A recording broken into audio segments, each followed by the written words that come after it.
Hello, everyone.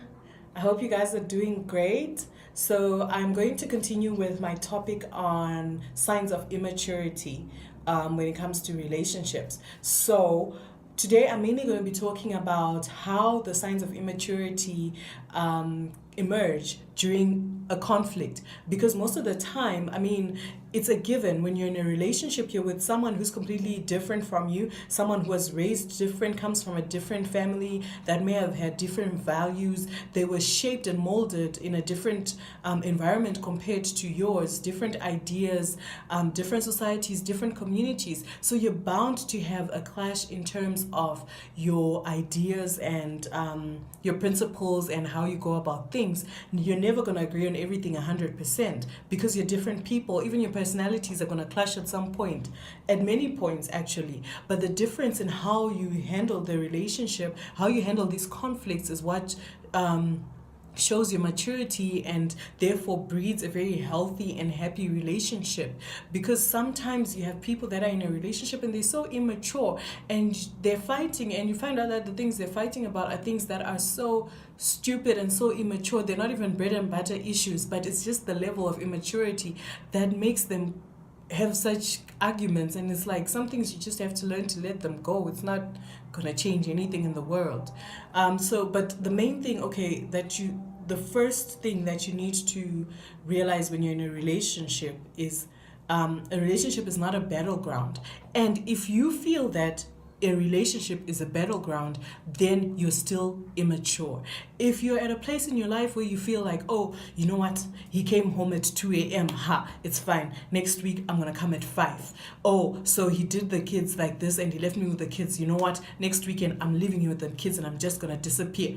That is immature. You need to stop it.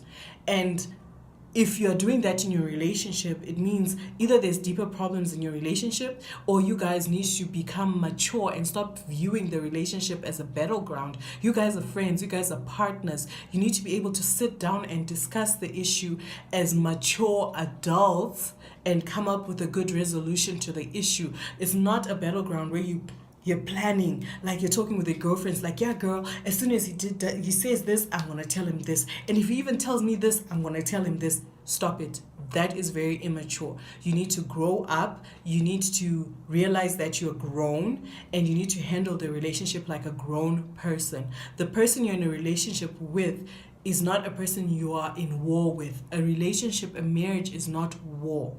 It's a partnership, it's a friendship, it's a beautiful thing that God created. Like the person that you spend the rest of your life with is your best friend. It's someone that you should be able to talk to about anything. It's someone that you should be able to have a friendly relationship with. You guys are friends. You guys are on the same team. There is no reason at any point in time that you should feel that when you're in a relationship that it's a war zone. If you feel that your relationship is a war zone, then you've got problems. Both of you need to mature and you need to discuss your situation in a mature way and come up with a mature resolution to the situation. But the moment you view your relationship or getting into a relationship as a war zone, as a battleground, then you're immature. You need to grow up. So that's one of the things when it comes to conflicts.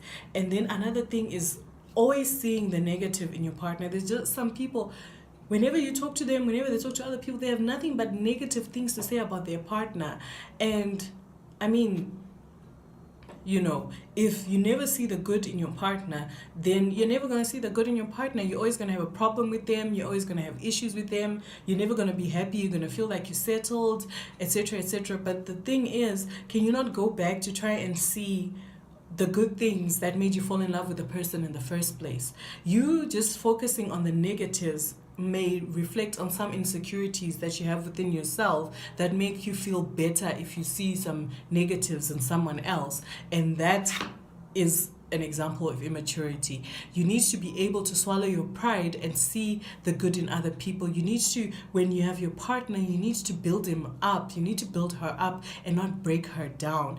if you have one negative that you have, how about you revise your mind and you look for two positives that you can tell them about, encourage them, just be positive, be a positive influence to your partner. Don't be the person that breaks them down. Whenever you have an argument, never, ever, ever let negative things about that person come out of your mouth, because those things will stay with them and they'll never forget them, and they'll bring them up later, and it's just a recipe for a disaster. So focus on being positive when it comes to your partner. You fell in love with them, you decided to get into a relationship with them, so it can't be all bad. So be mature enough to rise above that thing in you that wants to beat someone down, and look at their negatives and look at their positives and encourage them, build them up. If it's your husband, whatever he does, your partner, no matter how small it may be, thank them, tell them you appreciate them, tell them how well they do what they do for you, how well they do what they do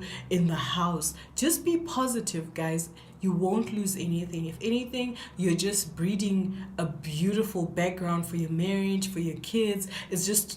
You're just nurturing a beautiful, positive household, because you start by speaking positively into your partner, and that just flows through. So always see the positives, guys. If you start to see the negatives, if you want to correct them on something, if you want to tell them they're doing something wrong, just stop, because most of the time it's something so silly that it doesn't matter whether they're doing it right or wrong. The world is not going to end. You don't always have to pick out the negatives and the things that they're doing wrong. It's not a matter of life and death.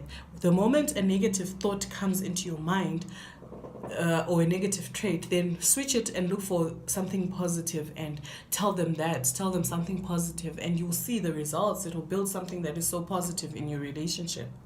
Another sign when it comes to conflicts that shows that you're still immature is when you always feel like you have to win an argument, and you always feel like you always have to have the last word. It's not about winning an argument.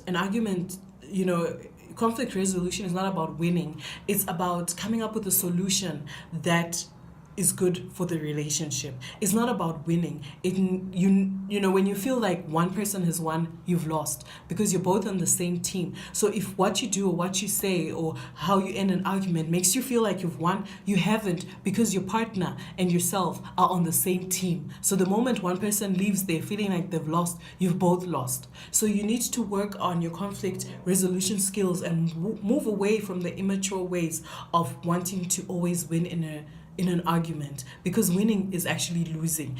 The moment you feel like you've won, it means that person is feeling sad or negative because they've lost.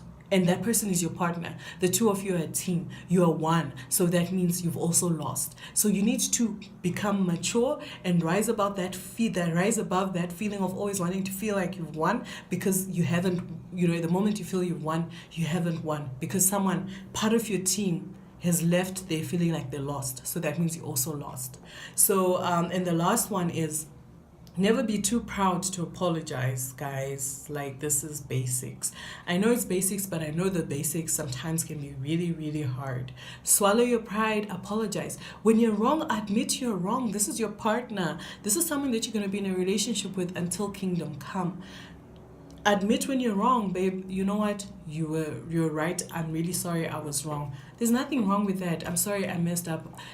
There's nothing wrong with that. It builds positivity into your relationship if your partner sees that, okay, wow, she or he can actually apologize when she's wrong. So that means when I'm also wrong, I must apologize. And when I apologize, then, because she's apologizing, and when I apologize, I don't expect to get any judgment. I expect my apology to be received in a positive way. So that's the last point, guys.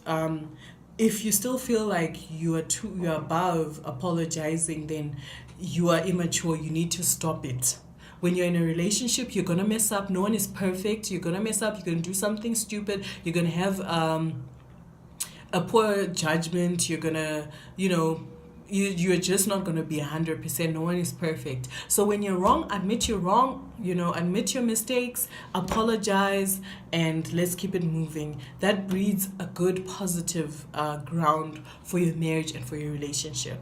So that's all I have to share for today. Hopefully you guys can pick up these different signs of immaturity and you put them into you start working on changing those things so that you can have a mature relationship, and that breeds for something really, really beautiful, something beautiful that God intended for your relationship.